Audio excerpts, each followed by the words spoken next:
1968 is a defining year in American history. Makes a lot of sense because the 1960s certainly were a defining decade for the United States of America. It was a decade that saw the civil rights movement, that saw protest, counterculture, revolution, and of course, it saw the Vietnam War coming to define politics and foreign policy in the United States of America. 1968 would prove to be the culmination of nearly a decade's worth of incredible change in American history. And it starts off pretty rough. In January of that year, we see the Tet Offensive. This is an event that takes place in Vietnam, where the communist forces of North Vietnam and the Viet Cong launched this major offensive, this brash offensive into South Vietnam against the United States and the South Vietnamese government that ultimately is unsuccessful, but all of it is caught on television. And this war that supposedly the United States was winning, apparently we weren't really winning, is what the cameras catch. And this very much changes public opinion about the United States presence in Vietnam. Of course, 1968 is a presidential election year, and the sitting president, Lyndon Johnson, is planning on running for re-election, but primarily because the war is going so rough, he is going to have some challengers within the Democratic Party.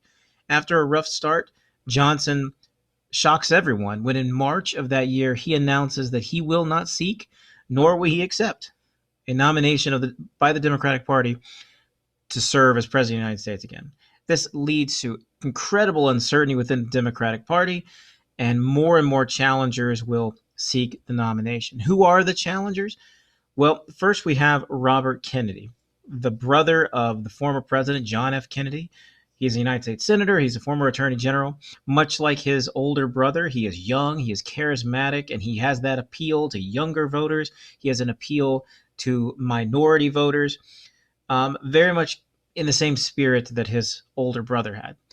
There's also the United States Senator Eugene McCarthy, who encapsulates the anti-war wing of the Democratic Party. After all, this is a Democratic administration leading us into Vietnam, and many within the party did not approve of Johnson's handling of it, and so McCarthy is going to rise up and challenge for the nomination as an anti-war candidate.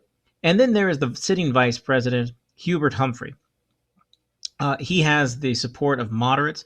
He has the support of the so-called Democratic establishment, meaning the party machine throughout the country.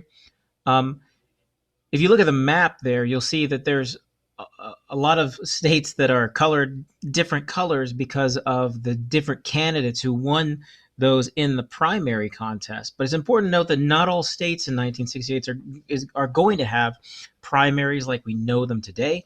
Many of them had more traditional ways where the parties chose delegates rather, to send to the convention.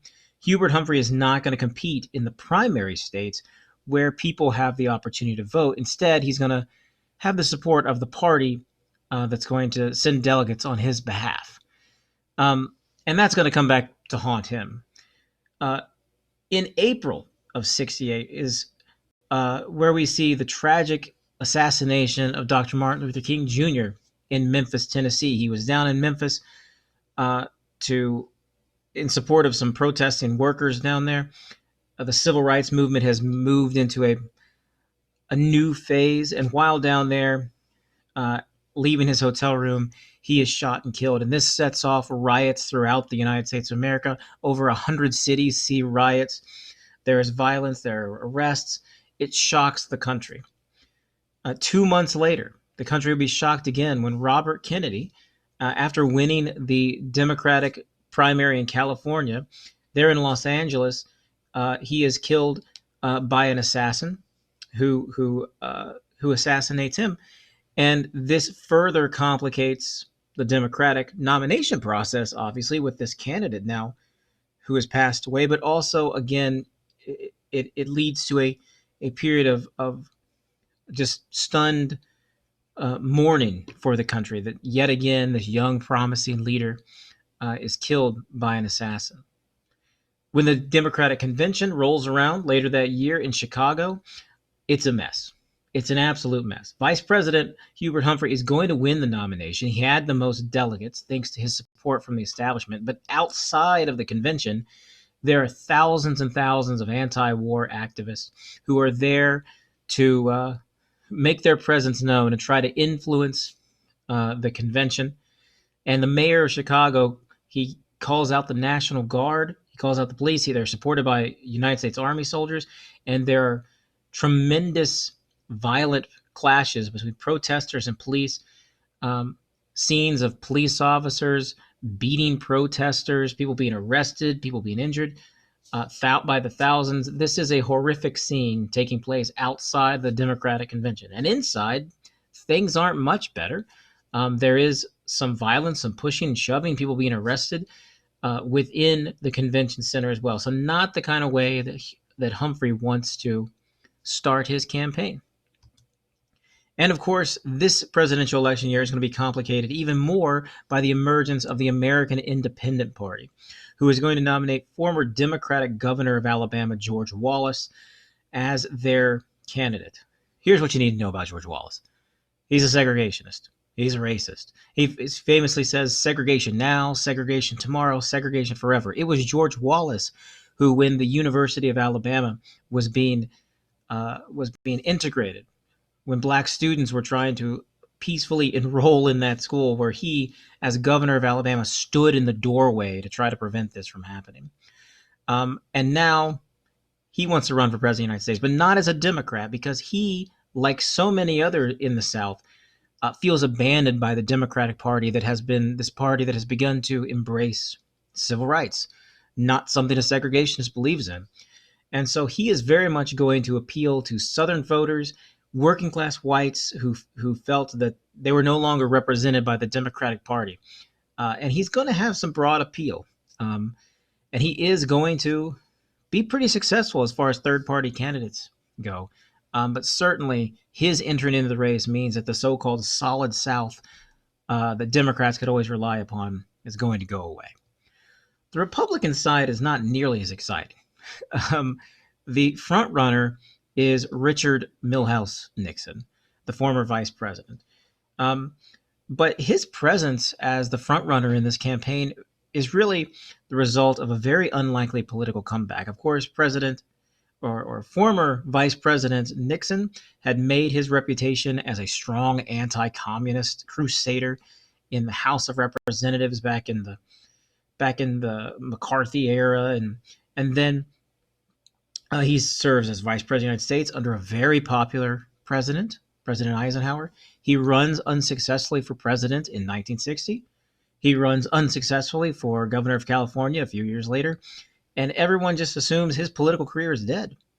And that's what it appeared. He kind of goes out into the wilderness for a few years, politically speaking.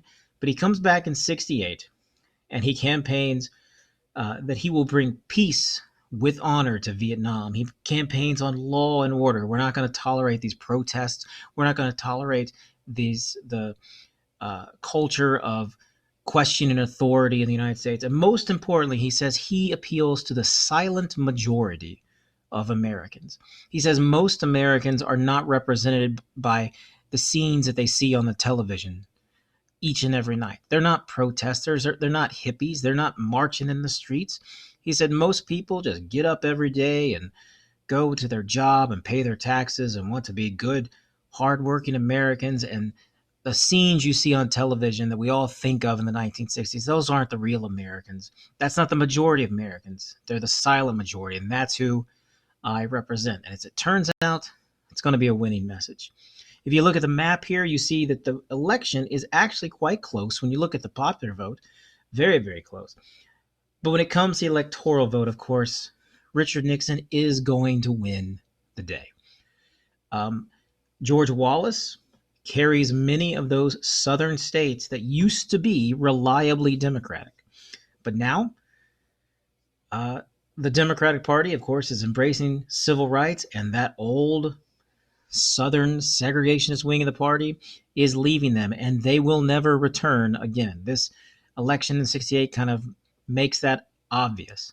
And then in a lot of other states, Wallace was able to whittle off enough of those disaffected Democrats who didn't like the direction of the party that probably hurt hurt Humphrey in a number of other states, particularly in the Midwest as well. And so Richard Nixon in 1968 is going to complete the most unlikely of presidential political comebacks, and he is going to win the presidency. And he will go on to have one of the most significant presidencies in American history, not only for his colossal failures, but for his significant successes as well.